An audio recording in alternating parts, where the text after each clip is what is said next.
Lights on, we're ready, feel the sound. Future starts right here, right now. Ideas are rising, breaking through. This is the moment, this is the move. Hands up, together we stand. Building tomorrow with our own hands. No limits, no fear, crystal clear. World class innovators born here.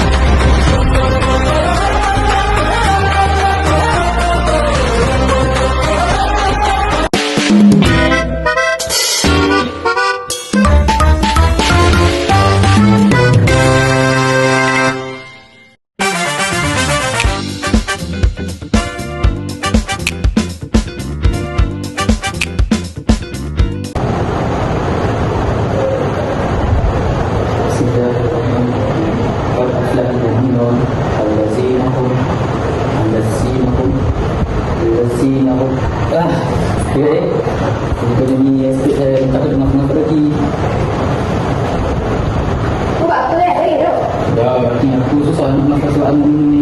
Aku ada solusi. Download je apps UTQH Master. Betul. Mesti nak tahu. Okey, mari saya memperkenalkan apakah itu UTQH Master. Okey, UTQH Master ialah satu aplikasi yang dibangunkan bagi membantu pelajar menguasai subjek Al-Quran dan Hadis. Okey, aplikasi ini memanfaatkan teknologi kecerdasan buatan AI untuk menjadikan sistem pembelajaran lebih mudah dan berkesan. Okey, aplikasi ini mengandungi 3 kategori iaitu tilawah Al-Quran, hadis dan hafazan. Okey, aplikasi ini menyediakan rakaman suara dan pengesan suara yang membolehkan pengguna mengesan setiap kesalahan pada bacaan dan dapat membaiki kesalahan bacaan.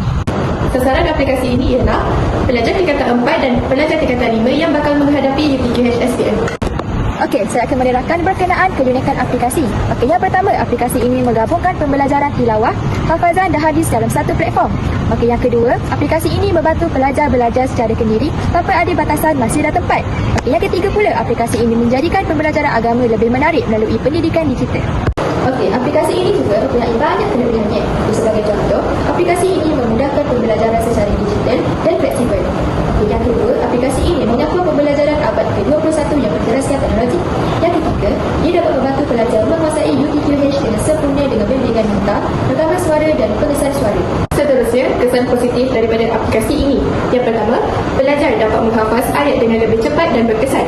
Yang kedua, bacaan Al-Quran menjadi lebih lancar melalui latihan yang berulang. Yang ketiga, dapat meningkatkan keyakinan diri semasa peperiksaan lisan dan juga bertulis. 看你们punya apps-nya apa aja?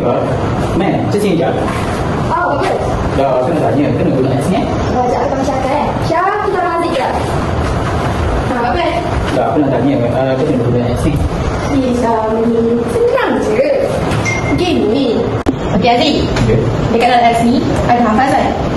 Okey, dalam hafazan ni dia ada audio, ada nota. Sebagai contoh, kita buka surah Al-Mu'minun.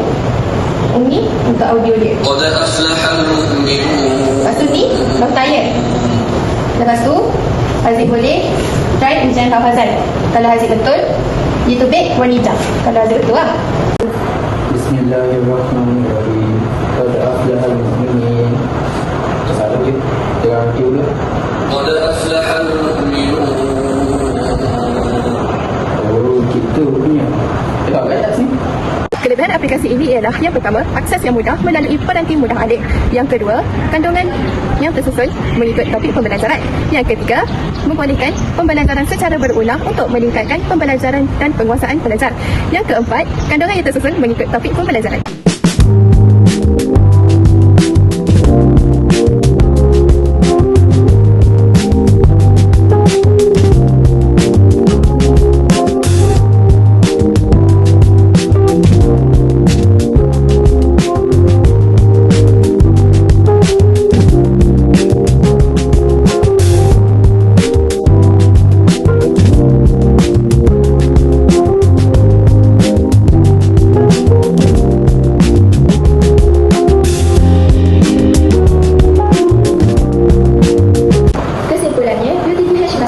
Aplikasi pendidikan yang mampu meningkatkan keberkesanan pembelajaran UTQH melalui penggunaan teknologi digital dengan penambahan teknologi AI seperti rakaman suara, pengecaman tajwid dan analisis